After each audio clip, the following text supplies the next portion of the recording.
Halo semuanya, kembali lagi bersama gua Daryl Octavianus di channel Daryl Octa.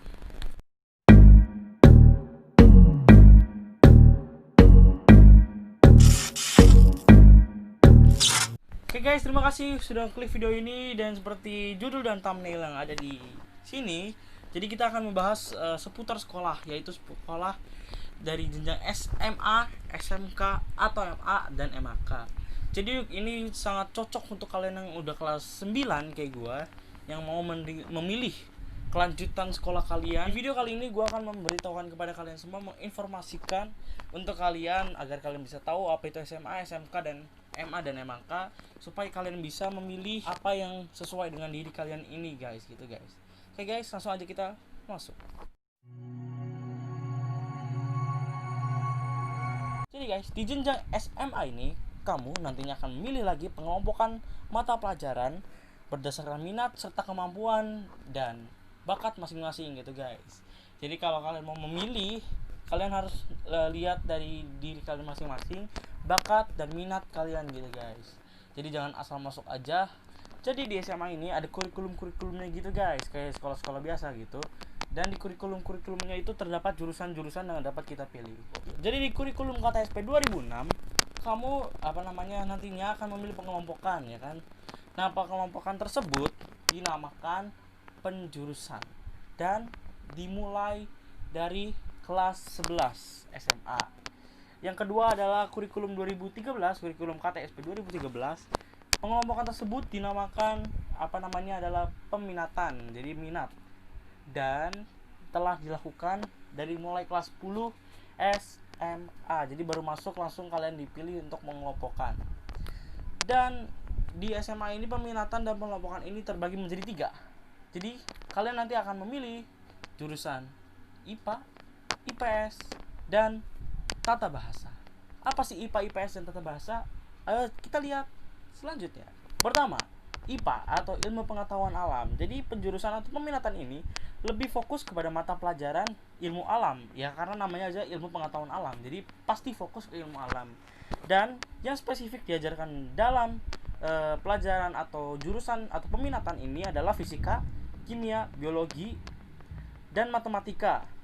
Dan matematika ini itu terlebih menjurus atau dirancang spesifik untuk lebih cocok dengan ilmu alam. Jadi bukan kayak matematika yang kita biasa pelajari dari SD sampai SMP. Pasti ada, cuman matematikanya ini akan diputar dijuruskan atau ditujukan untuk lebih ke menyangkut ke IPA atau lebih nyambung ke IPA itu guys. Yang kedua adalah ilmu pengetahuan sosial atau IPS. Jadi penjurusan atau peminatan ini terfokus kepada mata pelajaran ilmu sosial dan humaniora. Humaniora ini kayaknya semacam kemanusiaan gitulah, namanya aja human. Jadi yang spesifik diajarkan adalah ekonomi, geografi, sejarah, serta sosiologi dan antropologi. Dan di dalam pelajaran atau jurusan IPS ini masih ada matematikanya guys. Jadi buat kalian semua yang ngomong kalau IPS gak ada matematikanya, salah. Ini masih ada, tapi matematikanya ini juga lebih menjurus atau terancang untuk lebih sejalan dengan ilmu sosial dan humaniora. Ya, jadi beda dengan IPA. Kalau IPA lebih ke IPA, ini lebih ke IPS. Ya, jadi maksudnya matematikanya nggak serumit IPA, nggak serumit yang pelajaran, tapi ada matematikanya gitulah. Yang ketiga adalah tata bahasa atau ilmu bahasa gitulah. Ini gue baru tahu, di jurusan ini baru tahu gue. Jadi gue akan kasih tahu ke kalian juga. Jadi penjurusan atau peminatan ini terfokus kepada mata pelajaran bahasa dan sastra. Jadi seperti bahasa dan sastra Indonesia, bahasa dan sastra Inggris. Terus kalian harus memilih 1 bahasa asing wajib dan 1 atau 2 bahasa asing pilihan. Jadi kalian juga harus memilih bahasa-bahasa asing yang lain yang harus kalian pilih. 1 itu wajib dan 1 atau 2 itu pilihan. Wow, geledek. Gede sekali, gede banget geledeknya. Maaf kalau ada suara gluduk ya guys. Jadi untuk bahasa asing wajib dan pilihan itu ada pilihan-pilihannya pasti. Dan pilihan-pilihannya bahasa ini itu tergantung dari sekolah kita masing-masing guys. Dan pilihannya bahasa ini tuh biasanya itu berupa bahasa Arab, bahasa Mandarin, bahasa Jepang, bahasa Perancis, bahasa Spanyol, dan lain-lain tergantung sekolah kita masing-masing. Dan meski di penjurusan dan peminatan lain ada mata pelajaran bahasa Indonesia dan bahasa Inggris, di penjurusan ilmu bahasa ini kamu akan mendalami bahasa-bahasa tersebut secara lebih spesifik atau lebih dalam dan mencakup ranah sastra juga. Jadi di IPA dan IPS itu tetap ada bahasa Indonesia, cuman itu lebih umum. Jadi kalau kalian masuk ke tata bahasa atau ilmu bahasa itu akan lebih spesifik lagi, seperti kalian mempelajari IPA dan IPS itu, guys. Nah, untuk jenjang SMA, selain mata pelajaran spesifik yang kamu dapatkan dari penjurusan atau peminatan di atas, ada juga mata pelajaran wajib seperti pendidikan kewarganegaraan atau PKN, pendidikan jasmani, olahraga dan kesehatan atau penjasorkes, prakarya atau seni, budaya dan keterampilan, dan lain-lain, guys. Masih banyak. Jadi maksudnya kita akan fokus ke situ, tapi masih ada pelajaran-pelajaran lain yang akan mengelilingi kita gitulah. Jadi SMA ini lebih umum gitu pelajarannya. Jadi meskipun banyak apa yang dipelajari di jenjang SMA ini, tapi kalian jangan stres, guys. Karena banyaknya jumlah mapel yang kalian akan pelajari, kalian gak diminta untuk menguasai semua mapel itu. Karena jenjang SMA memang bisa dibilang generalis, dan kalian memiliki kesempatan untuk mengenal dan mempelajari berbagai cakupan bidang ilmu. Gitu, guys. Oke, masuk yang kedua, SMK. Nah, kalau SMA sifatnya itu kan lebih umum tadi pelajarannya. Tapi SMK ini jauh lebih spesifik. Namanya aja SMK, sekolah menengah jurusan. Jadi pasti SMK ini pasti lebih menjurus kepada jurusan yang kita pilih gitu, guys. Dan perbedaan yang paling mencolok antara SMA dan SMK adalah porsi teori dan praktik. Jadi di jenjang SMA itu teori cenderung lebih banyak daripada praktik, tapi di SMK praktik jauh lebih banyak daripada teori. Jadi di jenjang SMK juga itu, guys, menitik beratkan pada persiapan siswa untuk menghadapi dunia kerja. Jadi secara tidak langsung atau secara umum SMK lebih mengasah skill ketimbang SMA. Jadi kalau kalian masuk SMK itu kalian gak usah ragu-ragu dengan skill yang kalian dapatkan, pasti kalian punya skill.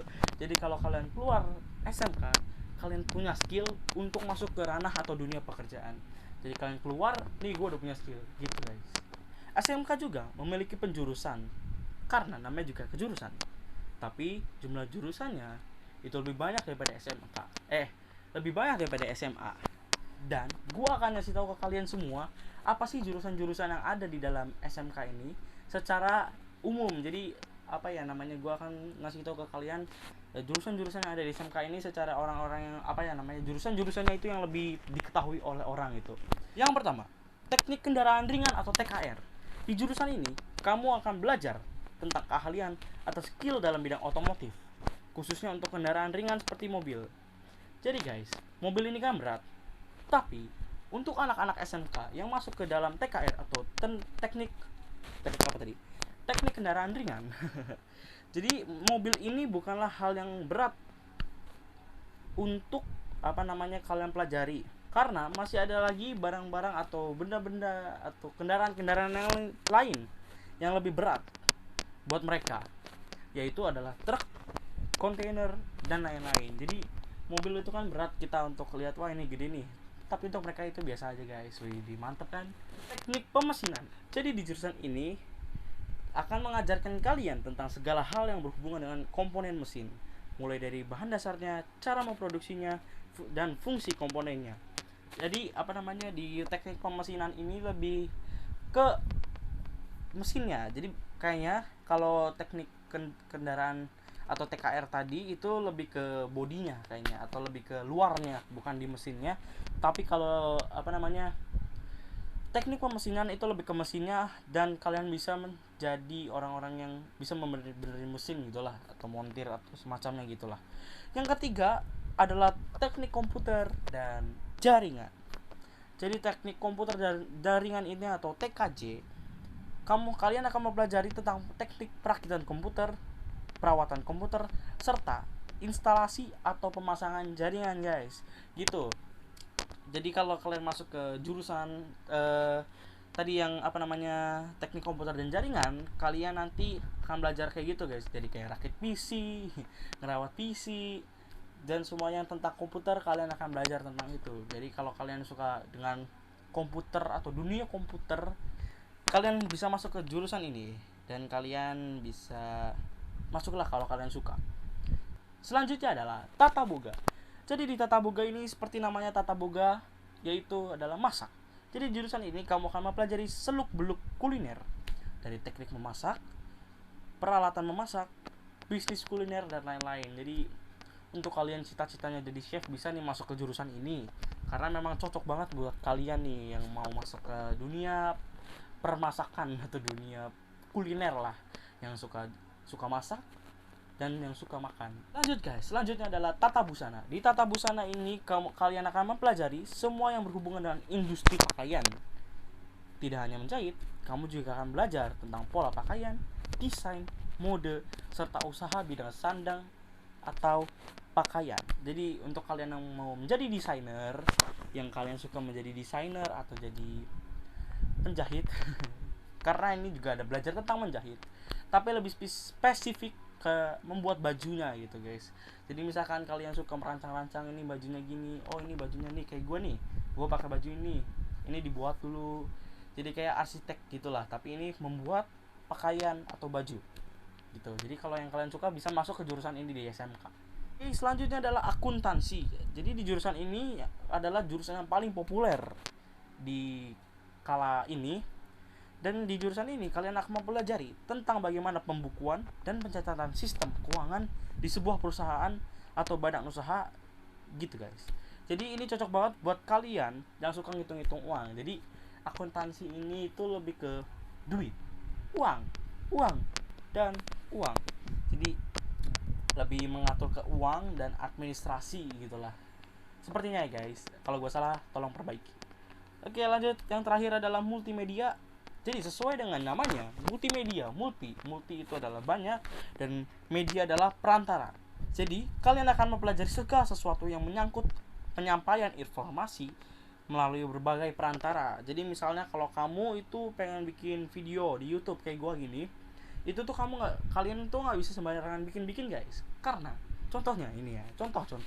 Ini meskipun videonya ini simple tapi panjang, gua ini tuh research dulu isi dari videonya itu, cari-cari di Google lah, di mana lah, untuk dapetin suatu isi ini nih. Makanya ini gue juga baca naskah.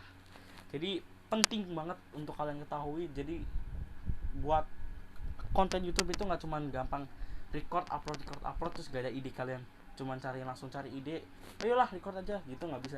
Jadi kalian harus cari research dulu, harus siapin lighting ini, meskipun lightingnya cuman ini warna merah, kelihatan nggak sih guys, gitulah, sama itu ada putih di sini sedikit, nggak segampang itu guys. Dan ada audionya juga harus dipakai dan masih banyak lagi. Dan kalau kalian mau belajar kayak gituan tentang YouTube atau tentang multimedia, itulah kalian bisa masuk ke jurusan ini, multimedia. Dan gue juga suka multimedia, makanya gue bikin gini untuk mengisi kekosongan dan belajar tentang sesuatu yang baru gitu guys. Jawabannya adalah bisa. Tapi yang membedakan SMK dengan SMA adalah biasanya hanya masalah bidang yang ingin kamu perdalam. Kalau dari SMA, pilihan jurusan kuliah memang lebih luas daripada SMK, karena memang di SMA kamu belajar berbagai bidang ilmu yang cakupannya luas. Tapi di SMK, pilihan jurusan kamu lebih terbatas. Jadi kan kalian sudah belajar lebih fokus ke dalam jurusan tersebut yang kalian ingin pelajari, dan ilmu yang kamu dapatkan itu sudah lebih spesifik daripada SMA. Jadi nggak bisa punya banyak pilihan jurusan. Meski demikian, bahwa lulusan SMK itu tetap bisa lanjutin ke jenjang kuliah atau masuk ke universitas. Ketiga, ada madrasah aliyah dan madrasah aliyah kejujuran. Ini adalah semacam SMA atau SMK, itu sama aja. Cuman kalau MA atau madrasah aliyah dan MAK atau madrasah aliyah kejujuran ini ada kekhasan tersendiri gitu daripada SMA dan SMK, yaitu penambahan porsi untuk pendalaman pembelajaran agama Islam. Jadi MA dan MAK ini lebih ke mendalami ilmu-ilmu agama atau agama Islam gitu ya guys. Jadi lebih dalam ke agama gitulah. Jadi di jenjang ini peran Kementerian Agama juga jauh lebih besar karena turut menentukan bahan ajar dalam pendidikan agama Islam. Jadi kalau SMA dan SMK itu setahu gua itu tuh Kemendikbud yang memberikan materi dari Kemendikbud atau dari sekarang tuh Pak Nadiem Makarim. Dan kalau di MA dan MAK peran pemerintah atau Menteri Agama ini lebih besar gitu guys. Dan mata pelajaran yang spesifik di jenjang ini adalah Al-Quran dan Hadis, terus ada akidah dan akhlak dan fikih. Maaf kalau gue salah sebut guys. Ya seperti itulah isi-isi dari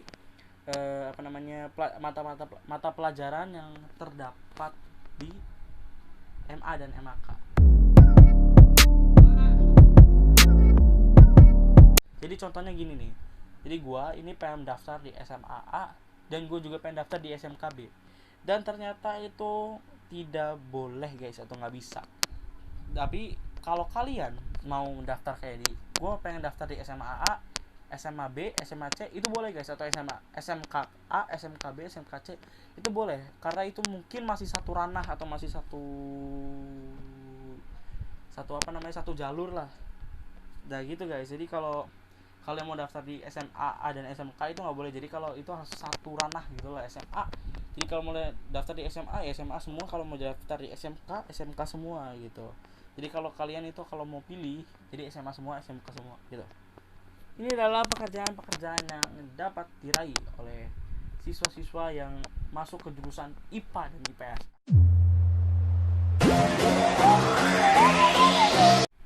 Pertama, kedokteran. Jadi pada kelulusan kedokteran nantinya pasti dia akan menjadi seorang dokter, pasti, karena itu kedokteran. Jadi bukan rahasia lagi bahwa profesi menjadi dokter ini merupakan profesi yang cukup ranking C dan memiliki gaji tinggi. Dan ini memang adalah cita-cita umum oleh orang-orang. Jadi teman-teman gue juga pada pengen jadi dokter gitu guys, tapi gue enggak. Dan menjadi dokter adalah pekerjaan yang sangat mengabdi untuk negara dan pekerjaan yang paling mulia menurut gue. Jadi sekarang dokter-dokter yang sedang berjuang melawan COVID-19 dan mereka ingin mereka rela berkorban seperti yang kemarin dokter-dokter pada gugur. Terima kasih kepada para dokter-dokter dan tetap semangat berjuang untuk kalian para dokter dan para pasiennya. Makanya kalau kalian nggak mau ngebebanin dokter-dokter lain, kalau kalian mau keluar, kalian pakai masker, jaga jarak dan jaga kesehatan kalian, dah patuhi protokol-protokol dari pemerintah itu guys. Teknik kimia. Jadi di jurusan teknik kimia kamu akan mempelajari ilmu yang berkaitan dengan senyawa kimia, karena di IPA juga tadi kan belajar dengan kimia. Jadi prospek lulusan teknik kimia cukup terbuka lebar karena industri besar selalu membutuhkan para ahli kimia yang mereka gaji dengan cukup tinggi. Jadi ahli-ahli kimia juga gajinya tinggi juga guys. Jadi untuk anak-anak IPA ini gajinya tinggi-tinggi semua ini. Tapi sekali lagi lihat dulu pekerjaannya. Kalau kalian kerjanya benar ya pasti gajinya tinggi. Mau kalian kerjanya di perusahaan masih kecil lah pasti juga kalian kalau kerjanya benar ya gajinya pasti atau duit akan selalu mengalir gitu guys. Quotes hari ini. Oke, itu adalah contoh pekerjaan yang bisa kalian dapat atau kalian raih kalau kalian masuk ke jurusan IPA, dan masih banyak lagi sebenarnya, tinggal kalian cari aja. Itu adalah contoh-contoh dari gua. Dan yang kedua adalah pekerjaan yang bisa kalian dapatkan kalau kalian masuk ke jurusan IPS.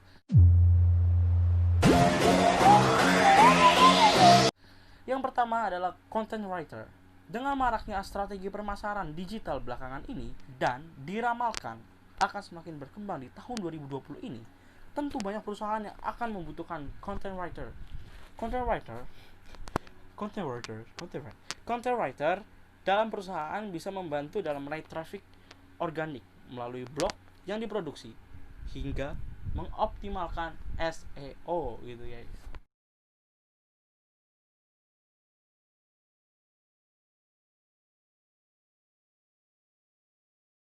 Jadi tentu bagi kamu yang bersekolah di jurusan IPS dan akhirnya mengambil jurusan ilmu komunikasi atau jurnalistik, sepertinya pekerjaan yang satu ini cocok deh dengan kemampuan kamu.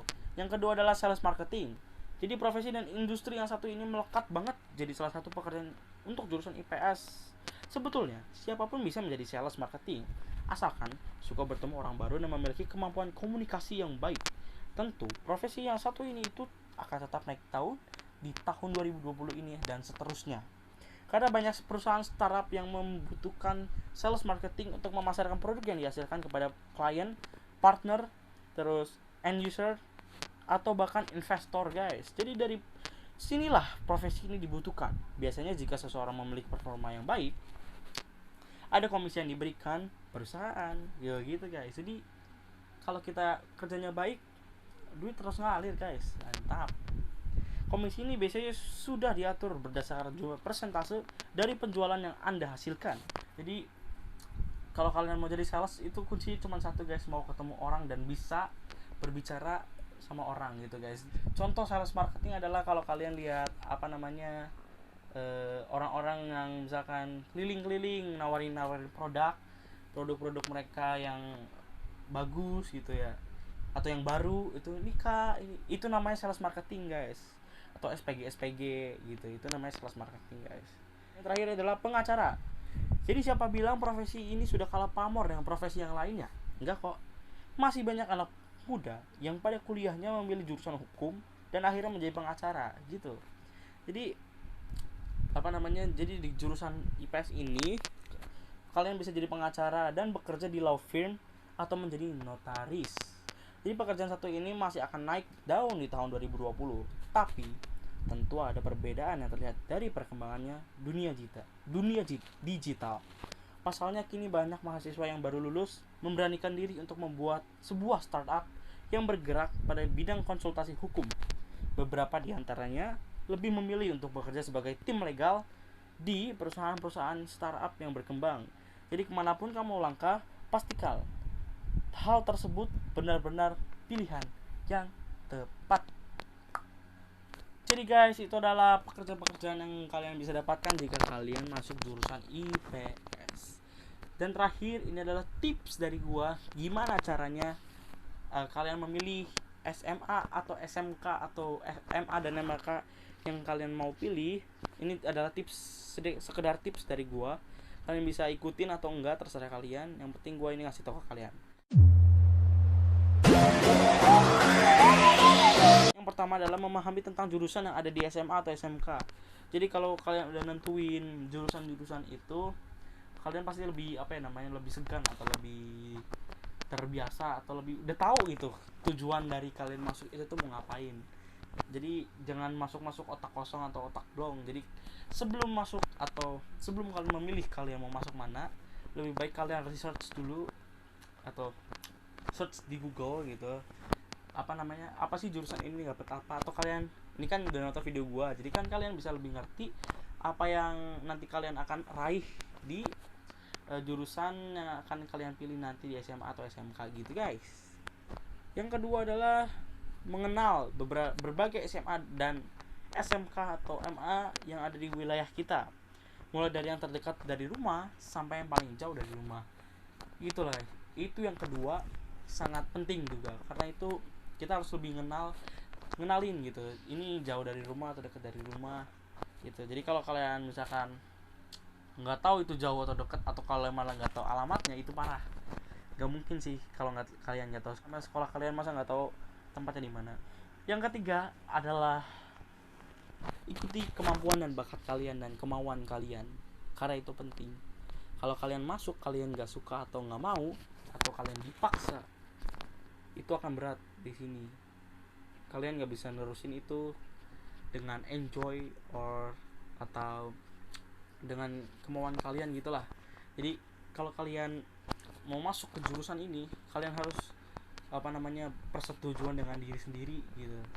Kalau gue masuk ini, apakah gue serius atau gue enggak, atau gue suka atau gue enggak gitu, guys. Jadi itulah tips-tips yang gue kasih ke kalian kalau kalian mau masuk SMA SMK, dan arti-arti atau makna-makna atau yang gue kasih tahu ke kalian yang tadi itu tentang SMA SMK dan tadi MA dan MK.